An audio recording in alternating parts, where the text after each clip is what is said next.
Hi friends, welcome to Brahmam sir GK class. మన channel కొత్తగా చూసేవారికి లైక్ చేయండి, షేర్ చేయండి. తప్పకుండా మన ఛానల్ చూసిన ప్రతి ఒక్కరికి ధన్యవాదాలు చెప్తూ మన ఛానల్ తరపున అదే విధంగా వచ్చేసి ప్రతి ఒక్కరు సబ్స్క్రైబ్ చేయాలని కోరుతున్నా. బెల్ ఐకాన్ ఉంటుంది కింద, లైక్ చేయండి, అదే విధంగా షేర్ చేయండి. ఈ రోజు కరెంట్ అఫైర్స్ భాగంగా ఇంపార్టెంట్ అంటే ఇక్కడ 2024 సరస్వతి సన్మాన్ అవార్డు. ఇది సరస్వతి సన్మాన్ అవార్డు వచ్చేసి విజేతగా ఎవరు గెలిచింటే 2024 ఎవరంటే బిదేశ్ దాస్ స్వామి గారు గెలిచారన్నమాట. అయితే ఇతను ఏ బుక్ వచ్చిందంటే స్వామి నారాయణ సిద్ధాంత సుధా అనే పుస్తకానికి రావడం జరిగిందన్నమాట. అయితే ఇక్కడ సరస్వతి సన్మాన్ అవార్డు వచ్చేసి ఎస్టాబ్లిష్ అంటే 1991లో ఎస్టాబ్లిష్ చేశారు.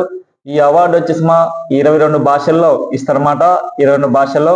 అయితే ఈ అవార్డు వచ్చేసి ఎవరు ఇస్తారంటే కేకే బిర్లా ఫౌండేషన్ వాళ్ళు ఇస్తారన్నమాట. కేకే బిర్లా ఫౌండేషన్ వాళ్ళు ఈ అవార్డు ఇస్తారన్నమాట. ఎవరంటే సరస్వతి సన్మాన్ అవార్డు. ఈ సరస్వతి సన్మాన్ అవార్డు ఇండియాలోనే 2వ బిగ్గెస్ట్ అవార్డు ఏ రంగం అంటే సాహిత్యంలో వచ్చే ఇది బిగ్గెస్ట్ అవార్డు ఏమంటే సరస్వతి సన్మాన్ అవార్డు. ఈ సరస్వతి సన్మాన్ అవార్డు వచ్చేసి అయితే మన తెలుగు వారికి ఒక్కొక్క ఎవరికి వచ్చింటే కె శివారెడ్డికి అనే వ్యక్తికి వచ్చింది. ఎప్పుడంటే 2018లో రాదనమాట. ఒకే ఒక వ్యక్తికి తెలుగు వారికి ఆంధ్రప్రదేశ్లోని అనంతపురం జిల్లాకు చెందిన పర్సన్. ఇతనికి ఏ పుస్తకానికి వచ్చింటే పక్కకు వ్యక్తి కలితే అనే పుస్తకానికి రావడం జరిగిందన్నమాట సరస్వతి సన్మాన్ అవార్డు. ఈ సరస్వతి సన్మాన్ వచ్చి 22 భాషలు ఇస్తారన్నమాట. భారతదేశంలోనే అత్యున్నమైన అవార్డు వచ్చేసి ఏ అవార్డు అంటే జ్ఞానపీఠ అవార్డు తర్వాత సెకండ్ వచ్చేసి సరస్వతి సన్మాన్ అవార్డు, అది గుర్తుపెట్టుకోవాలి సార్. నెక్స్ట్ అదేవిధంగా 2025 వచ్చేసి ఎంబెల్ ప్రైజ్. ఇది ఎంబెల్ ప్రైజ్ బహుమతి విజేత వచ్చేసి ఎవరంటే మసాకి కాశీవారా అనే అవార్డు రావడం అనమాట. ఏ అవార్డు అంటే ఎంబెల్ ప్రైజ్. ఈ యొక్క ఎంబెల్ ప్రైజ్ అవార్డు వచ్చేసి భారతదేశంలో కాకుండా ప్రపంచంలో కేవలం గణితంలో ఇచ్చే అవార్డు బిగ్గెస్ట్ అవార్డు అంటే ఎంబెల్ ప్రైజ్. ఈ అవార్డు వచ్చేసి ఎస్టాబ్లిష్ అంటే 2001లో ఎస్టాబ్లిష్. ఎప్పటి నుంచి ఇస్తున్నారంటే 2003 నుంచి ఈ అవార్డు ఇస్తున్నమాట. ఏ అవార్డు అంటే ఎంబెల్ ప్రైజ్ మాట. ఈ యొక్క ఎంబెల్ ప్రైజ్ కేవలం గణితంలో మాత్రమే రావడం జరుగుతుంది సార్, గణితంలో మాత్రమే. ఈ అవార్డు ద పెయింటెడ్ బై ఏ దేశం అంటే నార్వే వాళ్ళు. అదేవిధంగా గణితంలో నోబెల్ పీస్ అవార్డు అని దేన్ని అంటే ఎంబెల్ ప్రైజ్ అని పిలుస్తారన్నమాట. గణితంలో నోబెల్ ప్రైజ్ అవార్డును ఏ అవార్డు అంటే ఎంబెల్ ప్రైజ్ అని పిలుస్తారు. అయితే ఈ యొక్క ఎంబెల్ ప్రైజ్ ఎవరికి వచ్చింటే మసాకి కాశీవారా. ఇతను ఏ దేశం అంటే జపాన్ దేశం వాడు, అది గుర్తుపెట్టుకోండి సార్. నెక్స్ట్ అదేవిధంగా రాజీవ్ గాంధీ యొక్క సద్భావన్ దివాస్ ప్రతి సంవత్సరం ఆగస్టు 20న జరుపుకుంటాం. ఆగస్టు 20న ఆయన సమాధి పేరు ఎక్కడ ఉంటే సమాధి పేరు అంటే వీరభూమి. ఆయన వీర సమాధి పేరు అంటే వీరభూమి. ఇది రాజీవ్ గాంధీ యొక్క ప్రముఖ పర్సన్ దేశంలోనే యంగెస్ట్ ప్రైమ్ మినిస్టర్ భారతదేశంలోనే యంగెస్ట్ ప్రైమ్ మినిస్టర్ ఈయన. భారతదేశంలో యంగెస్ట్ ప్రైమ్ మినిస్టర్ ఈయన 1984 నుంచి 1989 వరకు 6వ ప్రధానమంత్రిగా పనిచేశాడు అనమాట. 6వ ప్రధానమంత్రిగా ఎంత వయసులో అంటే 40 సంవత్సరాల్లో ప్రధానమంత్రిగా ఎన్నుకోవడం జరిగింది సార్. 40 years లో ప్రధానమంత్రిగా అనమాట, యంగెస్ట్ ప్రైమ్ మినిస్టర్. అదేవిధంగా అప్పట్లోనే లోక్సభ స్థానాలు వచ్చేసి 540 స్థానాలు వచ్చేసి 403 స్థానాలు గెలిచిన ఏకైక ప్రధానమంత్రి అంటే రాజీవ్ గాంధీ, అది గుర్తుపెట్టుకోమా. రాజీవ్ గాంధీ వచ్చేసి యొక్క నినాదం వచ్చేసి ఏదంటే గరీబీ హటావో. ఏది గరీబీ హటావో. గరీబీ హటావో యొక్క నినాదం వచ్చేసి ఏదంటే పేదరికాన్ని తగ్గించాలి, సరే అన్ఎంప్లాయ్మెంట్ ను తగ్గించాలి. బికారీ హటావో వచ్చేసి నినాదం వచ్చేసి గరీబీ హటావో అయితే ఏదంటే పేదరికాన్ని తగ్గించాలని ఇందిరాగాంధీ యొక్క నినాదము. అదేవిధంగా బికారీ హటావో వచ్చేసి నినాదం వచ్చేసి ఏదంటే బికారీ హటావో యొక్క నినాదం వచ్చేసి ఎవరికి నినాదం అంటే రాజీవ్ గాంధీ. ఈయనకి నినాదం వచ్చేసి ఏదంటే అన్ఎంప్లాయ్మెంట్ తగ్గించాలి. గరీబీ హటావో అయితే పేదరికాన్ని తగ్గించాలి. నెక్స్ట్ బికారీ హటావో అయితే ఏంటంటే అన్ఎంప్లాయ్మెంట్ తగ్గించాలని మెయిన్ లక్ష్యం. అయితే గరీబీ హటావో వచ్చేసి రాజీవ్ గాంధీ యొక్క మదర్ వచ్చేసి ఇందిరాగాంధీ గారు నినాదము. ఈయనకి నినాదం వచ్చేసి బికారీ హటావో. అదేవిధంగా ఇంకొకటి ఏంటంటే ఈయన యొక్క ప్రధానమంత్రి ఉన్నప్పుడు ఓటకు వయసు 21 సంవత్సరాల నుంచి 18 సంవత్సరాలకు తగ్గించిన ప్రధానమంత్రి వచ్చేసి రాజీవ్ గాంధీ.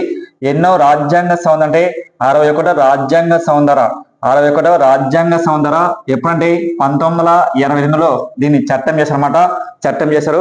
అంటే 21 సంవత్సరాల నుంచి 18 సంవత్సరాలు తగ్గించిన ఏకైక ప్రధానమంత్రి ఏమంటే రాజీవ్ గాంధీ.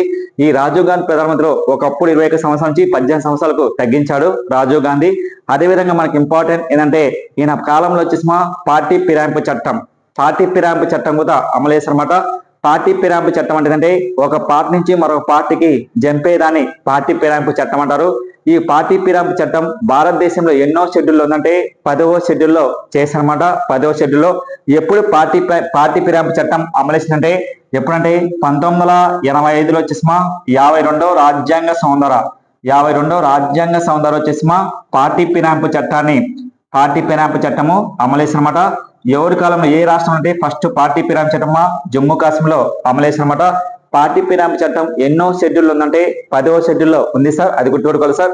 నెక్స్ట్ అదేవిధంగా ఇటీవల వచ్చేసిమా ఉపరాష్ట్రపతిగా ఎన్నికల్లో ప్రతిపక్ష అభ్యర్థిగా ఎవరైనా అంటే జస్టిస్ బి సుదర్శన్ రెడ్డి గారు ఎన్నుకోవడం జరిగిందన్నమాట. బి సుదర్శన్ రెడ్డి గారు ఎన్నికనమాట మనకు గుర్తుపెట్టుకో సార్. బి సుదర్శన్ రెడ్డి గారు ఎన్నుకోవడం జరిగిందన్నమాట, అది గుర్తుపెట్టుకో సార్. అయితే ఇక్కడ మెయిన్ వచ్చేసిమా ఏదంటే ఈయన 1946 జూలై 8 వచ్చేసి రంగారెడ్డి జిల్లాలోని తెలంగాణ రాష్ట్రంలో జన్మించాడు. అంటే ఇక్కడ మనకు ఏంది ఇక్కడ ఇటీవల ఉపరాష్ట్రపతిగా నామినేట్ వాడు వచ్చేసి ఎన్డీఏ తరపు నుంచి ప్రభుత్వ కూటమి నుంచి ఎవరు ఎన్నికంటే ఇలా రామకృష్ణ గారు ఎన్నికారు. అదేవిధంగా ఈసారి మాత్రం ప్రతిపక్ష పార్టీ గురించి ఎవరు ఎన్నికంటే బి సుదర్శన్ రెడ్డి గారు ఎన్నుకోవడం జరిగిందన్నమాట. ఒక తెలుగు వాడుగా ఎంచుకోవడం జరిగిందన్నమాట. అదే ఇతను ఇక్కడ ప్రముఖ న్యాయవాదిగా పనిచేశారన్నమాట. ప్రముఖ న్యాయవాది ఎక్కడంటే 1980 నుంచి 1990 వరకు హైకోర్టు న్యాయవాదిగా పనిచేశాడు. మరియు 2005 వచ్చేసి గోహత్రి హైకోర్టుకు ప్రధాన న్యాయమూర్తిగా పనిచేశాడు. మరియు వచ్చేసిమా లోక్హిత చైర్మన్ గా గోవాకు వచ్చేసి 2014లో పనిచేయడం జరిగిందన్నమాట. అదేవిధంగా వచ్చేసి బీసీ యొక్క కులగణన అధ్యయనానికి కమిటీ చైర్మన్ కూడా ఎన్నుకోవడం జరిగిందన్నమాట. ఎవరంటే జస్టిస్ బి సుదర్శన్ రెడ్డి గారు. ఎవరు ఎంపిక చేశారంటే ఐఎన్సి ఇండియన్ నేషనల్ కాంగ్రెస్ వాళ్ళు ఎంపిక చేశారు. ఇండియన్ నేషనల్ కాంగ్రెస్ అంటే ఏంటంటే మన ఫేమస్ ఎవరంటే మల్లికార్జున ఖార్గే నియమించడం జరిగింది సార్ ఇతన్ని, అది గుర్తుకోవాలి సార్. నెక్స్ట్ అదేవిధంగా ఇక్కడ మనకి ఏంటంటే రాజీవ్ గాంధీ గురించి చెప్పినమ్మా చాలా ఇంపార్టెంట్. ఆయనకు భారత అవార్డు కూడా రావడం అనమాట. ఎప్పుడంటే 1992లో ఆఫ్టర్ డెత్ తర్వాత భారత అవార్డు గ్రహీత అంటే Rajiv Gandhi youngest prime minister చాలా ఇంపార్టెంట్ అది గుర్తుపెట్టుకోవాలి సార్. నెక్స్ట్ అదేవిధంగా ఆగస్టు 19 వరల్డ్ ఫోటోగ్రాఫీ డే. ఈ యొక్క వరల్డ్ ఫోటోగ్రాఫీ ఎప్పుడు కనుక్కున్నంటే ఎవరంటే 1837లో వచ్చేసి లూయిస్ డాగర్ మరి వచ్చేసి నిఫే ఫారే అనే వ్యక్తి ఈ యొక్క ఫోటోగ్రాఫ్ని కనుక్కోవడం జరిగింది సార్. ఫోటోను కనుక్కున్న శాస్త్రవేత్త వచ్చేసి అంటే నిఫే ఫారే డాంగిర్ అనే వ్యక్తి కనుక్కోనమాట. అయితే 1839 నుంచి ఈ యొక్క ఫ్రాన్స్ ప్రభుత్వం వచ్చేసి ప్రతి సంవత్సరం ఆగస్టు 19న ఫ్రాన్స్ ప్రభుత్వం అంటే ఫ్రెంచ్ ప్రభుత్వం ఇప్పుడు ఫ్రాన్స్ అంటారు. ఎప్పటి నుంచి అంటే ఆగస్టు 9 నుంచి ఈ యొక్క ప్రపంచ ఫోటోగ్రాఫీ దినోత్సవం జరుపుకుంటామా. అయితే 2021 థీమ్ వచ్చేసి ఏంటంటే నాకు ఇష్టమైన ఫోటో థీమ్ నాకు ఇష్టమైన థీమ్ అంటే ఇక్కడ ఎగ్జామ్ 2025 వరల్డ్ ఫోటోగ్రఫీ యొక్క థీమ్ నాకు ఇష్టమైన ఫోటో అనే థీమ్తో ఈసారి నియమించనమాట. అదేవిధంగా Asia shooting championship Bharat star వచ్చేసి అంటే మనీ బాకర్ వచ్చేసి 10 మీటర్స్ విభాగంలో వచ్చేసి కాంస్య పథకం గెలిచిందమ్మా. ఎక్కడ జరిగిన మ్యాచ్లు అంటే కజకిస్తాన్ లో జరిగిన మ్యాచ్ లో కాంస్య పథకం వచ్చిందన్నమాట. అదేవిధంగా 2024లో వచ్చేసి ఈమెకు మేజర్ ధ్యాన్ చంద్ ఖేలరత్న అవార్డు రావడం జరిగిందన్నమాట. అదేవిధంగా వచ్చేసి 2024లో వచ్చేసి 2024 ఒలింపిక్ గేమ్స్ లో కానీ డబుల్స్ లో కానీ సింగిల్స్ లో కానీ 10 మీటర్స్ విభాగంలో వచ్చేసి ఏ పథకం వచ్చిందంటే కాంస్య పథకం వచ్చింది. భారతదేశ చరిత్రలోనే మొట్టమొదటిసారిగా ఒక మహిళా సింగిల్స్ లో కానీ అదేవిధంగా డబుల్స్ లో కానీ గెలిచిన మొట్టమొదటి మహిళ వచ్చేసి 10 మీటర్స్ యొక్క షూటింగ్ లో వచ్చేసి ఎవరు పథకం వచ్చిందంటే కాంస్య పథకం గెలిచిన మొట్టమొదటి మహిళ వచ్చేసి మనీ బాకర్ కు సేవకు అవార్డుగా 2024 వచ్చి మేజర్ ధ్యాన్ చంద్ అవార్డు రావడం జరిగిందన్నమాట. ఈమె 10 మీటర్స్ లో షూటింగ్ లో చాలా ఫేమస్ మాట. ఈమె ఏ స్టేట్ అంటే హర్యానా రాష్ట్రానికి చెందిన మహిళ సార్, అది గుర్తుపెట్టుకో సార్, మనకి ఎగ్జామ్ లో అడిగే ఛాన్స్ మాట. అదేవిధంగా ఎస్సీఓ సమావేశం 2025 వచ్చి ఎక్కడ జరుగుతుంటే చైనాలో వచ్చేసి జరుగుతుంది.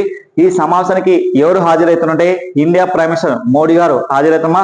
ఎన్నో మీటింగ్ అంటే 25వ మీటింగ్ ఎస్సీఓ సమావేశం. ఎస్సీఓలో మొత్తం దేశాలు ఎన్ని ఉంటాయంటే 10 దేశాలు ఉంటాయమ్మా.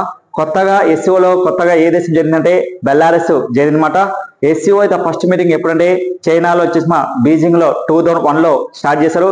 ఎస్సీఓ యొక్క లక్ష్యం అంటే ఉగ్రవాదాన్ని అణచివేయాలని లక్ష్యం పెడుతుందన్నమాట ఎస్సీఓ సమావేశం. అదేవిధంగా ఇటీవల ఈ యొక్క ఎస్సీఓ సమావేశం యొక్క హోమ్ మినిస్టర్ మీటింగ్ కూడా కానీ ఫారిన్ మినిస్టర్ మీటింగ్ కానీ, రక్షణ శాఖ మీటింగ్ కానీ ఎక్కడ జరిగిందంటే చైనాలో జరిగిందన్నమాట. చైనాలో ఈ యొక్క ఎస్సీఓ సమావేశం మనకి ఇంపార్టెంట్. అదేవిధంగా మన ఛానల్ చూసే వారికి కొత్తగా లైక్ చేయండి, షేర్ చేయండి. Thank you very much.